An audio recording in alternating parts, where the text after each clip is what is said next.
Baik, Assalamualaikum warahmatullahi wabarakatuh. Perkenalkan, saya Hafazah Tusina Hikmah dengan NIM J1B023100045, di mana saya di sini ingin mempresentasikan terkait dengan tugas UTS Satuan Operasi, di mana di sini saya mengambil judul yaitu Analisis Penerapan Produksi Bersih pada Industri Tempe. Di sini yang pertama yaitu ada latar belakang. Tempe ini merupakan makanan tradisional yang dikenal di Indonesia, sehingga tempe ini merupakan makanan yang eh, cukup yang banyak dikenal begitu di Indonesia. Strukturnya merupakan hasil usaha rumahan yang pertama kali, yaitu dibuat dari usaha rumahan. Tempe banyak digemari oleh masyarakat. Selain harganya yang murah, juga banyak mengandung protein nabati. Di sini ada eh, beberapa gizi yang ada dalam tempe ini, yaitu ada protein, ada lemak, ada serat, ada kalsium, ada fosfor, zat besi, vitamin, dan 34 mikrogram keratin. Nah, tempe ini memiliki kualitas protein yang lebih tinggi dibandingkan dengan kedelai matang. Selanjutnya di sini ada rumusan masalah. Yang pertama itu bagaimana sih proses produksi tempe itu, terus bagaimana sih proses penyimpanan tempe, serta bagaimana penerapan produksi bersih pada tempe. Yang kedua yaitu ada tujuan. Ini pun saya ganti, mohon maaf. Yang pertama yaitu mengetahui proses produksi tempe, yang kedua mengetahui proses penyimpanan tempe, serta yang ketiga yaitu mengetahui penerapan produksi bersih pada tempe. Langsung saja ke pembahasan yang pertama yaitu proses produksi tempe. Nah, yang pertama yaitu ada pemilihan dan pembersihan kedelai. Nah, pemilihan dan pembersihan kedelai ini bertujuan untuk menyeleksi uh, uh, kedelai-kedelai yang rusak serta busuk sehingga nanti tidak akan berpengaruh pada produksi tempe yang akan diproduksi. Yang kedua ada perendaman kedelai. Nah, perendaman kedelai ini dilakukan di dalam air selama 12 sampai selama 8 sampai 12 jam. Nah, tujuan perendaman ini adalah untuk melembutkan biji kedelai sehingga nanti siap untuk difermentasi. Yang ketiga ada pengupasan kulit kedelai. Nah, pengupasan kulit kedelai ini dilakukan dengan cara diremas atau menggunakan alat khusus. Nah, ini juga bertujuan untuk lebih mudah dalam fermentasi kedelai menjadi tempe. Yang keempat ada pemasakan kedelai. Nah, pemasakan kedelai ini dilakukan dengan cara merebus kedelai ini di dalam air mendidih selama 30 sampai 40 menit. Yang kelima ada pendinginan dan pengeringan. Nah, pendinginan dan pengeringan ini bertujuan agar kedelai yang tadi tidak terlalu basah sehingga akan mudah dalam proses fermentasi. Yang keenam yaitu penambahan ragi. Nah, penambahan ragi ini bertujuan untuk mempercepat terjadinya fermentasi pada tempe ini, sehingga dalam ragi ini mengandung mikroorganisme yang bertanggung jawab dalam fermentasi. Yang ketujuh ada pembungkusan. Nah, setelah penambahan ragi dilakukan pada kedelai ini, selanjutnya dilakukan pembungkusan dengan menggunakan biasanya itu menggunakan daun pisang atau bisa juga dengan plastik yang dibolongkan begitu kecil-kecil sehingga ini akan mempercepat proses fermentasi. Kenapa biasanya daun daun pisang? Karena daun pisang ini akan menciptakan rasa yang khas atau aroma yang khas pada tempe tersebut. Yang kesembilan ada pematangan dan siap dikonsumsi. Setelah fermentasi selesai, tempe siap untuk dimasak atau dijual. Tempe yang sudah difermentasi biasanya berwarna biasanya berwarna putih dengan tekstur padat dan memiliki aroma yang khas. Selanjutnya yaitu ada proses penyimpanan tempe. Proses penyimpanan tempe. Penyimpanan tempe harus dilakukan dengan baik dan benar untuk agar tempe ini bertahan lebih lama.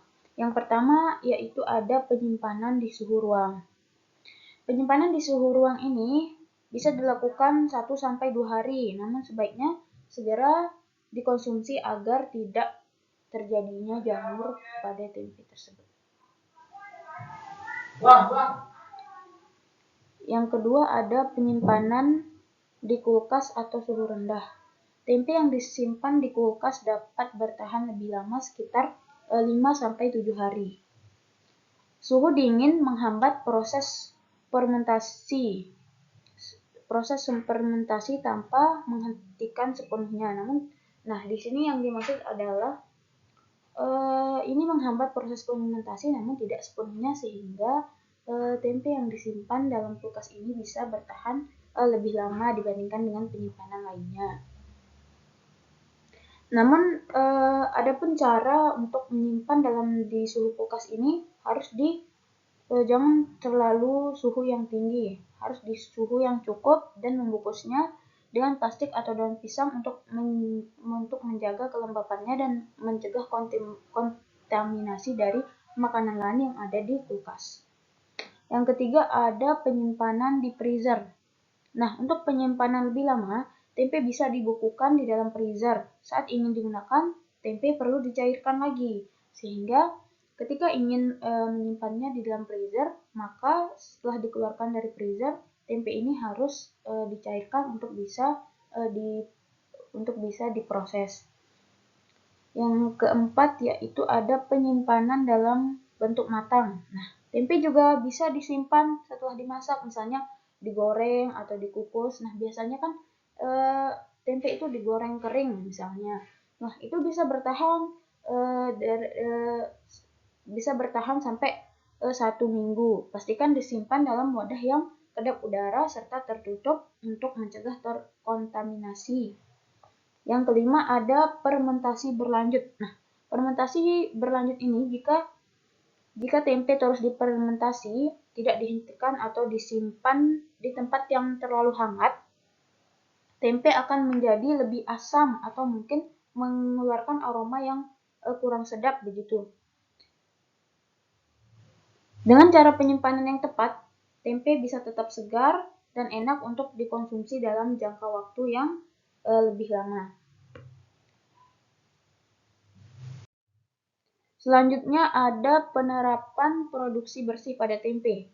Nah, penerapan produksi bersih pada tempe ini umumnya memang berasal dari bahan kedelai yang digunakan. Bahan kedelai yang digunakan ini harus yang bersih serta berkualitas. Namun ada beberapa penerapan produksi bersih pada tempe, yaitu yang pertama adalah pemilihan bahan baku yang tepat. Nah, di sini sudah saya jelaskan tadi bahwa pemilihan bahan baku yang tepat itu sangat berpengaruh terhadap pembuatan tempe ini.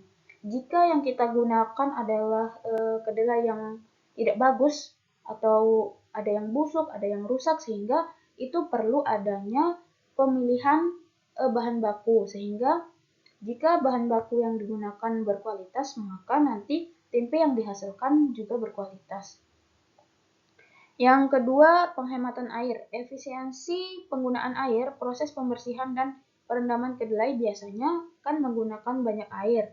Upaya untuk mengurangi penggunaan air dapat dilakukan dengan sistem sirkulasi ulang air atau menggunakan air secukupnya, sehingga kita tidak menggunakan air yang berlebihan gitu, sesuai dengan bahan yang ada. Jika bahannya sedikit kita menggunakan air yang banyak, maka tentu saja itu akan memboros air, sehingga kita harus menggunakan air secara tepat.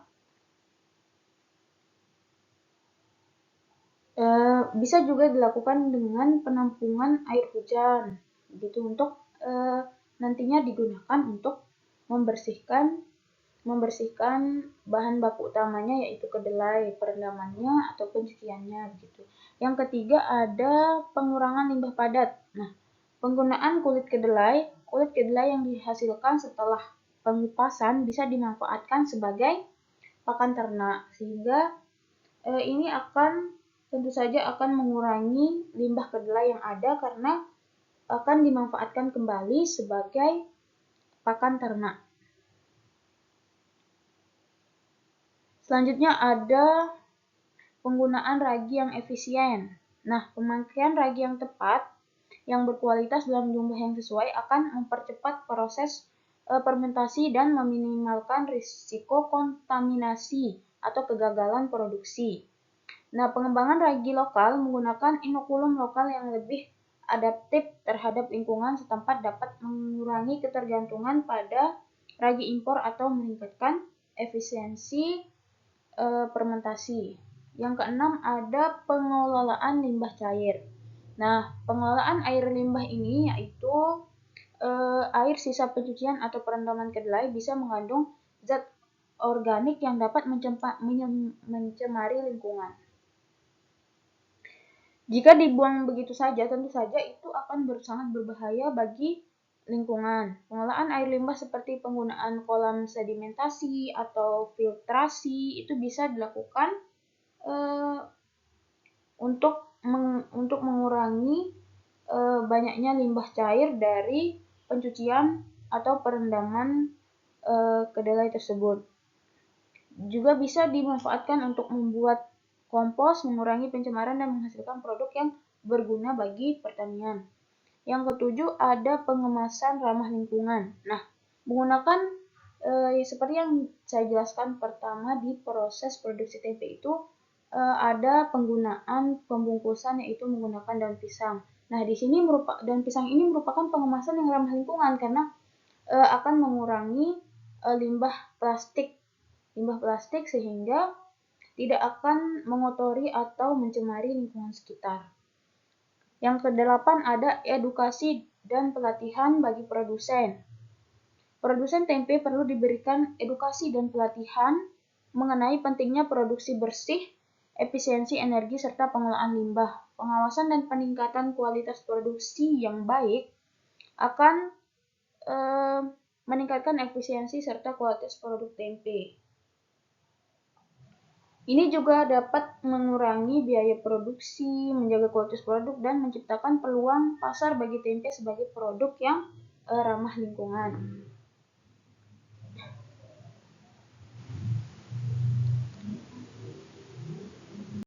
Nah, selanjutnya yang terakhir yaitu ada kesimpulan. Jadi kesimpulan dari analisis penerapan produksi bersih pada industri tempe ini yaitu yang pertama ada proses produksi tempe. Nah, proses produksi tempe ini melibatkan beberapa tahap utama yaitu ada pemilihan kedelai yang berkualitas, perendaman, pengupasan, perebusan, fermentasi dengan ragi tempe, dan akhirnya pemanenan atau siap untuk dikonsumsi. Nah, setiap tahap membutuhkan pengandalian mutu yang baik agar menghasilkan tempe yang berkualitas tinggi. Yang kedua terkait dengan proses penyimpanan tempe. Nah, penyimpanan tempe ini sangat dipengaruhi oleh suhu dan metode pengemasannya. Nah, di suhu ruang, tempe hanya bertahan beberapa hari, sementara penyimpanan di lemari, pendingin atau freezer dapat memperpanjang umur simpannya. Metode pengemasan vakum juga dapat memperpanjang masa simpan dengan meminimalkan paparan oksigen. Yang ketiga yaitu penerapan produksi bersih pada tempe. Produksi bersih berfokus pada pengurangan dampak lingkungan selama proses produksi tempe ini, termasuk pengurangan limbah, pemanfaatan kembali bahan sisa, efisiensi energi, pengurangan emisi, dan penggunaan kemasan ramah lingkungan. Ini tidak hanya mendukung keberlanjutan lingkungan, tetapi juga meningkatkan efisiensi dan profitabilitas produksi tempe. Nah, itu saja mungkin presentasi dari saya terkait dengan tugas UTS Satuan Operasi Lebih kurangnya saya mohon maaf. Wassalamualaikum warahmatullahi wabarakatuh.